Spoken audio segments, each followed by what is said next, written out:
Minista wa MICETHO Kenya ABABU Namwamba nakinyite mbere ya mbunge nene ocokia ciuria bira kuringanithwo na bio konia witi na mbere kwa ministry una njira ire kwirikana ite bu Englandis Sholei urane munini wa speaker na urane mbunge wa ekuru wa county ya Uasin Gishu awete ati asethi ba Kenya ni bethirite baitumira nguo na iratu bire bitikinyite kiwango ntubura ABABU Namwamba aithetherete na kuo ntubo botithirite bwikarika rungu rwawe. Boniface Mongera aina nteto nkuluki. Will we be in order to demand that he resigns? Thank you.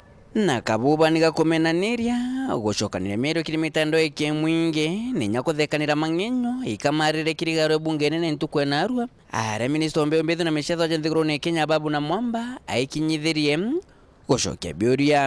Are you willing to resign based on these issues that have been raised on this floor? I believe, Honorable Speaker, that there is absolutely no sufficient ground that would cause my resignation, because I believe I am performing exemplary well. Mr. Speaker.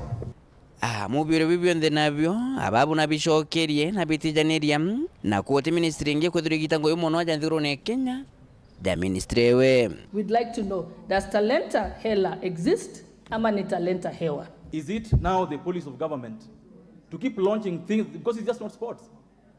You tell the president go and launch things that are not ready, then you tell us that there was procurement challenges. Why didn't you wait for the procurement challenges to be sorted out first before you launch, Chair? It is not true that the president launched something non-existent. The president launched a program that is actually being rolled out. The program is being rolled out through the inter-county football program. The program is being rolled out through the National Talent Camp. The program is being rolled out by the Creatives Economy Program. Kiendelea kwithora ninya kwithambia minister ABABU na thekirira omewe kiri federation ichitho chirungamira MICETHO na kugaja nyo nyungu irumirite. Our team, our children flew with not intended air transport and they landed at Munich. 8 hours drive to Berlin where the games were being held. And these are children with special needs.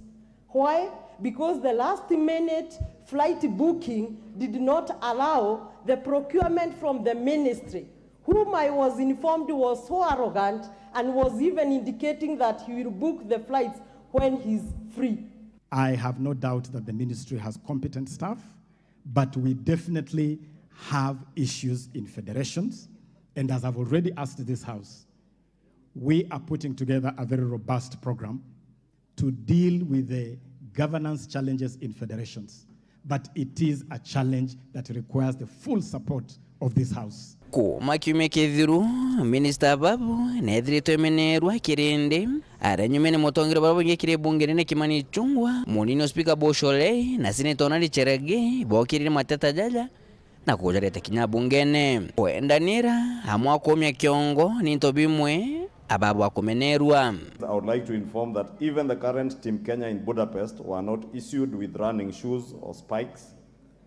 Athletes had to source old spikes or borrow from friends. This minister chose to go to fine destinations overseas, dining in fine restaurants, using calamari, I do not know what calamari is, and fine wine called Kwitheria. Again, here I have a picture of our teams again. In fact, the CEO of the Paris 2024 Olympics alerted on the use of fake kits by Kenya, and I have that email. I want to confirm to this Honorable House that I flagged it off myself. I flagged it off myself, and they were in their official Nike kit. Namwe na kurikithiro ni abunge akethirwa akiona utethio bwa kwirikithia federations iji kenge bamwirite amenyere nontojo chokaja kairi kia muramba bothuku muno. Nke report na Ntoshoro TV kumaji karone bya abunge kengi nangine ne kineke mfusho Nairobi mbeta Boniface Mongera.